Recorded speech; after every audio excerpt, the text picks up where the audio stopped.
দোকানের ভিতরে সাজানো ছিল চিনি আর বিস্কুটের প্যাকেট, আর আড়ালে চলছিল ভেজাল সামগ্রীর এক অন্ধকার কারবার। প্রশাসনের চোখ এড়িয়ে কতদূর চলতো এই প্রতারণা? তো চলুন এই বিষয়টি একটু অনুসন্ধান করে রহস্য উন্মোচন করি। ভালুকা, ময়মনসিংহ। ছোট একটি দোকান, আলিবাবা সুইটস। সামান্য একটি মিষ্টির দোকান মনে হলেও আসলে এখান থেকেই ছড়ানো হচ্ছিল ভেজাল পণ্যের জাল। আলিবাবা সুইটস লাচ্চা সেমাই, আলিবাবা সুইটস লাচ্চা সেমাই। গোপন সংবাদের ভিত্তিতে পরিচালিত অভিযানে দেখা যায় দোকানের ভিতরে তরুণ একজন ব্যস্ত প্যাকেটজাত সামগ্রী তৈরিতে। দোকানের বিদ্যুৎ ব্যবস্থা চালু থাকলেও ফ্যানের সুইচ বন্ধ করে রাখা হয়েছিল। স্থানীয়দের বক্তব্য, দোকানটির মালিক ও কর্মীরা এখানে স্থায়ীভাবে অবস্থান করেন না, মাঝে মাঝে আসেন, যাতে কার্যকলাপ সহজেই ধরা না পড়ে। তদন্তের সময় দোকানে পাওয়া যায় নানা ধরনের পণ্য, লাচ্চা সেমাই, নিম্নমানের ডিটারজেন্ট পাউডার, চিনি, বিস্কুট, দুধ সহ নানা ভোগ্যপণ্য। বিশেষজ্ঞদের মতে ব্যবহৃত ডিটারজেন্ট এমন নিম্নমানের ছিল যে তা সরাসরি ত্বকের ক্ষতি করতে পারে। ওয়াশিং পাউডার বিক্রি করে, এই ওয়াশিং পাউডার ব্যবহার করলে তার কোনো ল্যাব নেই, পরীক্ষার কোনো গবেষণার কোনো রেজাল্ট নেই যে হাতের চামড়া পুড়ে যেতে পারে,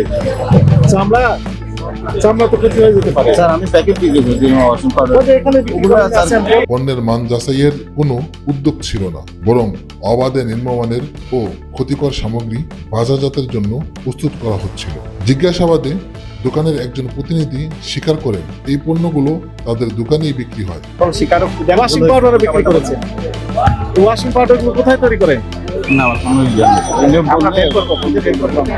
মানে এখানে থাকে না ওয়াশিং পাউডার, থাকার জন্য জায়গায় গোডাউনে।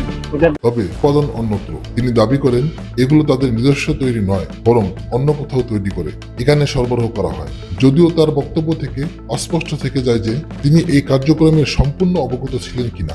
আরো গভীরে গেলে উঠে আসে আরো একটি বাস্তবতা। তিনি নিজেই স্বীকার করেন দেশের প্রায় প্রতিটি বড় বাজারেই এখন ভেজাল পণ্যের সয়লাভ। প্রশ্ন হলো, জানার পরেও কেন কোনো প্রতিরোধমূলক ব্যবস্থা নেওয়া হয়নি?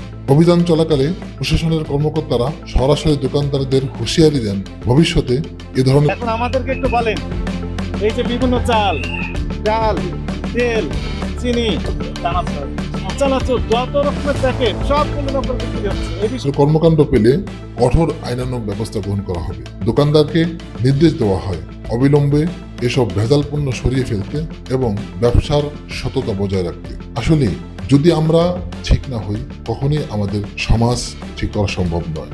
আজকে আমি ভেজাল পণ্যের মাধ্যমে অন্যের ক্ষতি করতেছি, হয়তোবা কোনো চক্রে অন্য ধরনের ভেজাল পণ্য আমার ফ্যামিলি, আমার আত্মীয় স্বজন ভক্ষণ করতেছে, অসুস্থ হচ্ছে।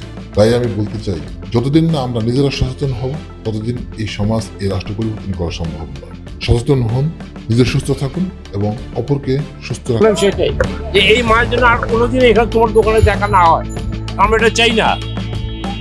সরকারি প্রতিষ্ঠান চায় না যে এগুলি করতে হোক। সহায়তা করুন। রেজওয়ান, আয়না রহস্য।